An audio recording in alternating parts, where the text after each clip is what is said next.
Welcome to the Arlington Street Church podcast. Founded in 1729, Arlington Street continues today as a gathering place for progressive people of faith in the greater Boston area and beyond. We are located at the corner of Arlington and Boylston Streets, across from the Public Garden in Boston, Massachusetts. Please visit ascboston.org for more information about this historic Unitarian Universalist congregation. Arlington Street Church, gathered in love and service for justice and peace. In Jane Wagner's one-woman show, The Search for Signs of Intelligent Life in the Universe, Lily Tomlin starred as Trudy, an elderly woman who walks the avenues of Manhattan carrying all her worldly goods in a couple of plastic grocery bags and carrying on a loud dialogue with an invisible group of visitors from out of space, whom she calls her space chums. As their guide and interpreter of the strange ways of the human species and the vagaries of human culture, Trudy is constantly holding up a can of Campbell's soup in one hand and the famous Andy Warhol painting of a can of Campbell's soup in the other hand, trying to convey to the extraterrestrials the difference between soup and art. This is soup, she keeps repeating. This is art. Soup, art. They fail to grasp the difference. The other thing Trudy wants them to understand is the enigma of human emotional response. How would you explain goosebumps? More importantly, how would you bring someone to experience that curious combination of awe and dreadful wonder that causes our hair to stand on end? Trudy decides to take her space chums to the theater for their final evening on Earth, hoping for goosebumps. In the very last scene, Trudy stands alone on the stage. Her friends have left behind a note, which she reads aloud. Dear Trudy, thanks for making our stay here so jam-packed and fun-filled. What we take with us into space that we cherish the most is the goosebump experience. Did I tell you what happened at the play, says Trudy. We're in the back of the theater, standing there in the dark. All of a sudden, I feel one of them tug at my sleeve, whispers, Trudy, look. I say, yeah, goosebumps. You definitely got goosebumps. You really like the play that much? They said it wasn't the play that gave them goosebumps. It was the audience. I forgot to tell them to watch the play. They'd been watching the audience. Yeah, to see a group of strangers sitting together in the dark, laughing and crying about the same things, that just knocked them out.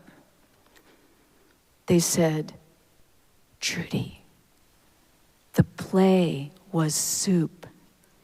The audience, art. I like to think of them out there in the dark, Trudy says, watching us. Sometimes we'll do something and they'll laugh. Sometimes we'll do something and they'll cry. And maybe one day we'll do something so magnificent, everyone in the universe will get goosebumps. Awe is powerful. And awe is so mysterious. How do we express the feeling of seeing a shooting star, the amazement of watching a toddler take their first steps, that collective effervescence of singing along at a concert with a huge crowd of people who also know every word? Up until 15 years ago, scientists were studying emotions essential to human survival, like fear and disgust. But they were basically uninterested in awe. They knew that throughout the span of evolution, we've met most of our basic needs not individually, but socially. We've survived thanks to our capacity to cooperate, form communities, and create culture that strengthens our sense of shared identities.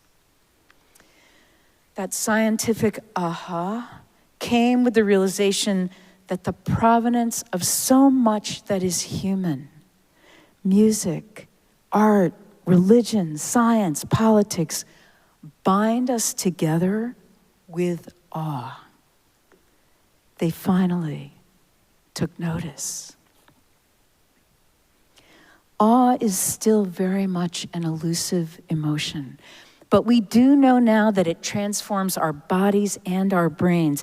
It is awe that cools our immune system's inflammation response, sharpens our reasoning, and orients us toward bigger ideas and new insights. Awe, that feeling of being in the presence of something vast that transcends our understanding.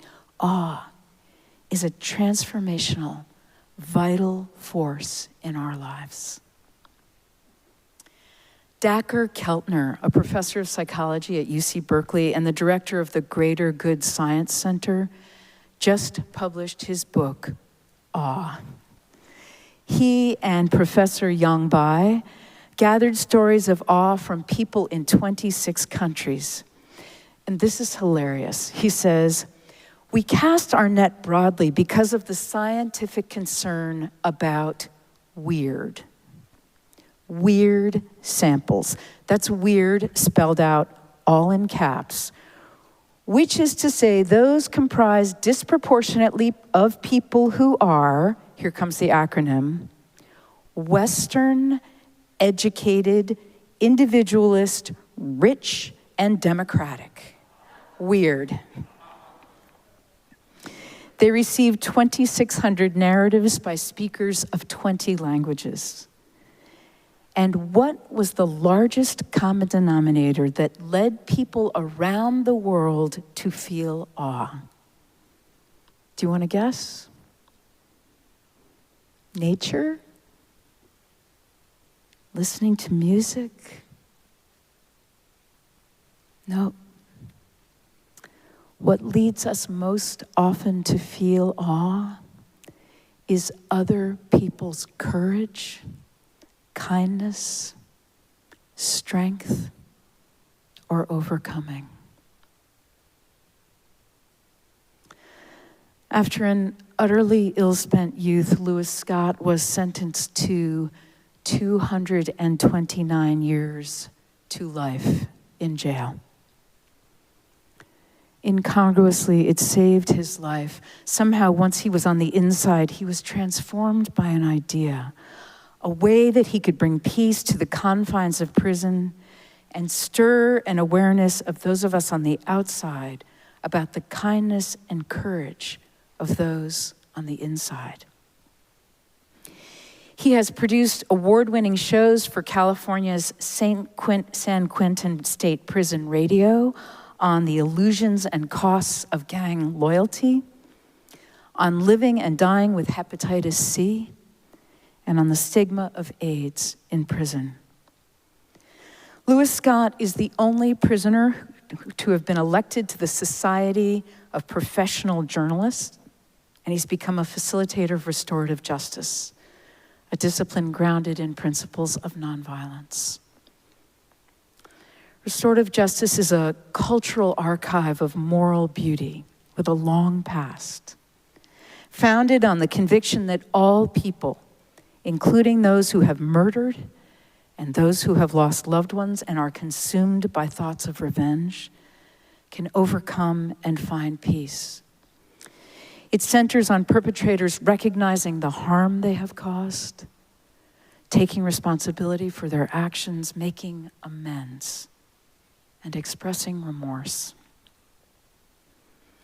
A central practice of restorative justice is the talking circle, in which individuals take turns sharing while others simply listen. One day when Dacher Keltner was visiting San Quentin, one of the people to speak in the circle was former white supremacist Todd Ashker, who had lived for 28 years in solitary confinement at a maximum security prison. From his cell, talking into a vent, Todd Ashker had begun to speak to leaders of Mexican-American and Black gangs in cells nearby. He called for a truce among rival gangs. He pressed small notes into the handle of the broom he used to clean parts of the prison. The notes would make their way into the hands of other prisoners, who in turn passed them on, this vast, interconnected web of resistance. And then he led a hunger strike, protesting that solitary confinement is cruel and unusual punishment, and therefore a violation of the Eighth Amendment. He was joined by more than 29,000 prisoners, the largest hunger strike in United States history. They won. More than 2,000 prisoners statewide were immediately moved out of solitary, ending that inhumane treatment. When everyone in the talking circle had spoken, the men in blue rose to recite the principles of restorative justice. A silence fell over the room, a quiet, powerful moment of shared attention. And then they recited together, "I believe that violence is not a solution to any problem. I believe that every person is endowed with a sacred dignity. I believe that every person is capable of changing, healing, and being restored. I pledge to respect the dignity of every person. I pledge to overcome violence with love and compassion. I pledge to support anyone affected by crime and accompany them on their healing journey. I pledge to be an instrument of restoration, reconciliation, and forgiveness." At that last word, forgiveness, the men turned to one another to shake hands, clasp arms, chuckle softly, and make eye contact. Dacher Keltner felt awe at the resilience of the human spirit. While other people's courage, kindness, strength, or overcoming most often lead people to feel awe, nature and music are two other reliable sources. The great conservationist Rachel Carson's 1962 book, Silent Spring, is credited with advancing the global environmental movement. Rachel Carson knew the importance of awe. She wrote a remarkable essay called "Helping Your Child to Wonder," which appeared between recipes for mayonnaise and potato salad and ads for best foods in Women's Home Companion. When her sister died, the unmarried and child-free scientist suddenly found herself with a 20-month-old toddler. Her essay opens with her and young Roger wandering down to the Atlantic Ocean one wild, stormy night. Getting soaked, they laugh at the frothy waves, she writes, finding a spine-tingling response to the vast, roaring ocean and the wild night around us.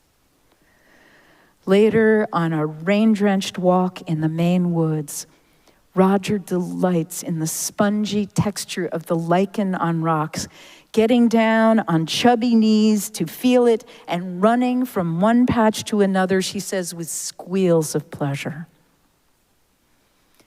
And so Rachel Carson made the case for an awe-based approach to child rearing, imbuing a sense of wonder so indestructible that it would last throughout life as an unfailing antidote against the boredom and disenchantments of later years, the sterile preoccupation of things that are artificial, the alienation from the sources of our strength.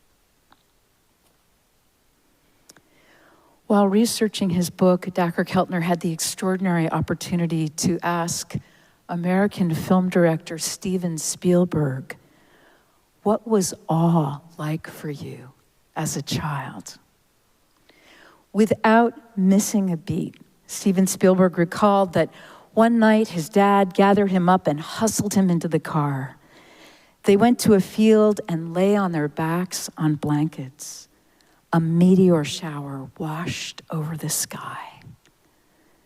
Stephen recalls the light, the profusion of stars, how vast the night sky was, and his experiments with seeing directly or out of the corner of his eye fleeting patterns of stellar awe. It was this wonder of life, he said, that he hoped to give to others in E.T. And then he said this: "We are all equal in awe." Lao Tzu wrote, "From wonder into wonder, existence opens." In nature, awe is as close as a stroll or a roll. However you ambulate, it's been proven that moving through space at the pace of a saunter can inspire a consciousness that's especially receptive to awe. The idea is to try to see the world with fresh eyes, imagining you're seeing everything for the first time. British evolutionary biologist Richard Dawkins wrote, "There is an anesthetic of familiarity, a sedative of ordinariness that dulls the senses and hides the wonder of existence. What is the best way of countering the sluggish habituation brought on by our gradual crawl from babyhood? We can recapture that sense of having just tumbled out to life on a new world by looking at our own world in unfamiliar ways."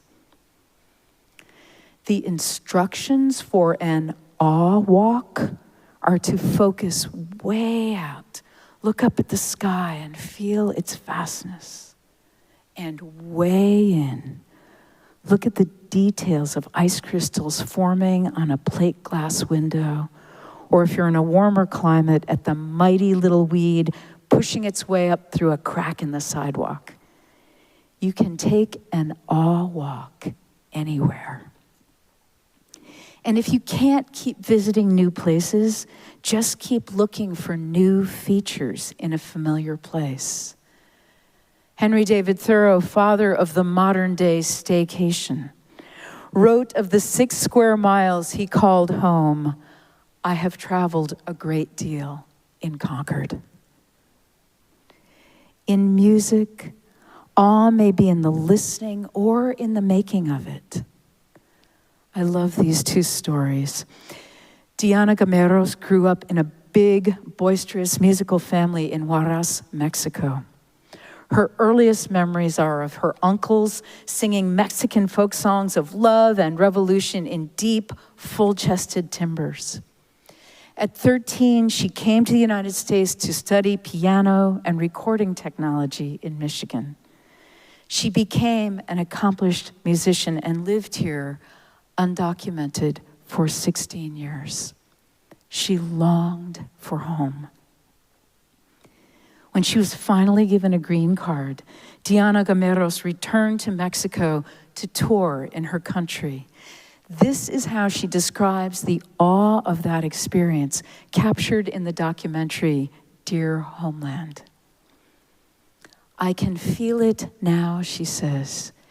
"Estoy aquí. I am here. I am finally here. All I had to do was deeply breathe, deeply feel, and listen. Really listen. And see, truly see.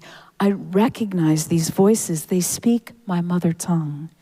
I recognize these colors. I was brought up by these colors. I recognize myself in this place and these sounds, those faces, that flag. Y ahora soy una con ellos.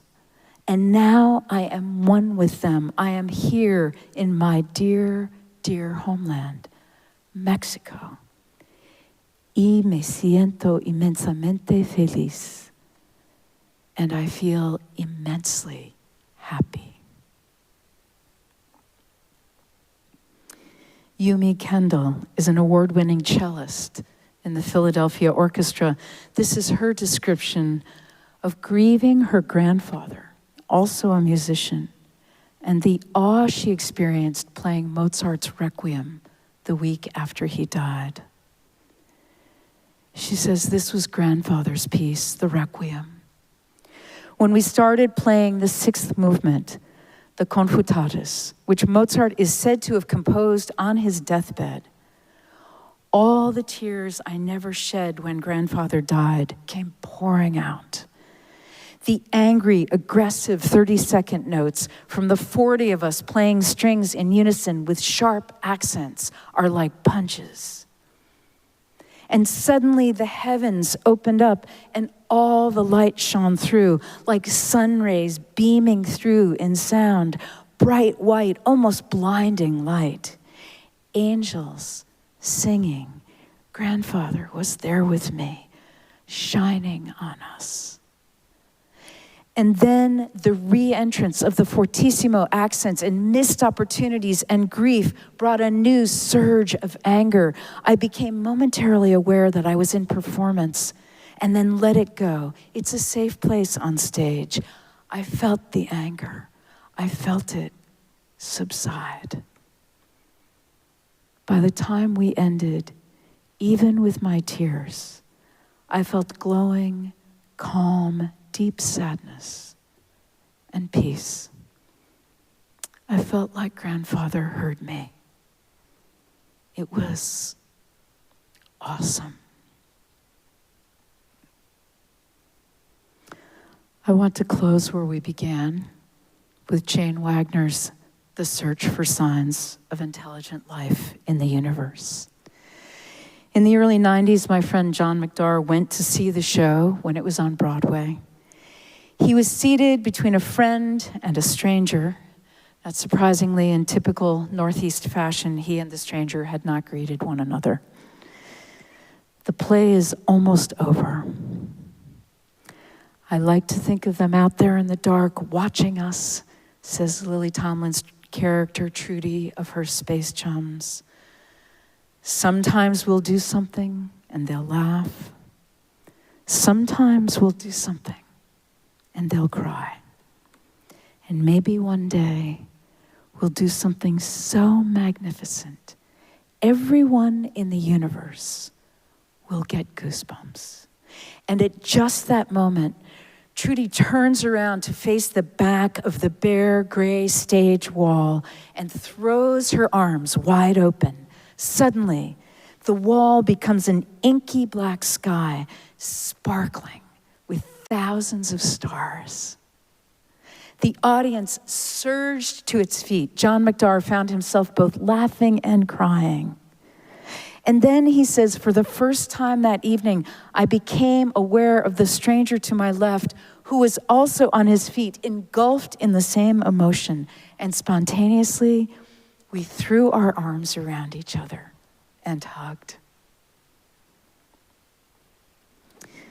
Beloved spiritual companions, we are all equal in awe.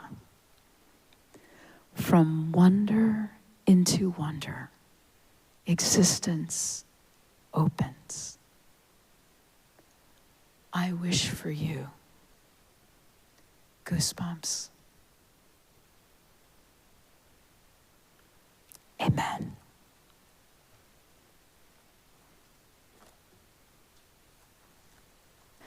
And now for our benediction, I invite you to put your hands over your heart in Namaste. I bow to the divine in you. From Pierre Teilhard de Chardin.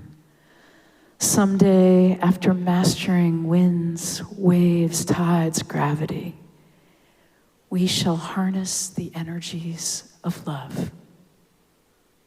And then, for the second time in the history of the world, we will discover fire. I wish for you goosebumps. Let us keep this faith, beloveds, and pass it on. The service begins when the service ends. Bless your hearts. I love you. Amen.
Please visit ascboston.org for more information about this historic Unitarian Universalist congregation. Arlington Street Church, gathered in love and service for justice and peace.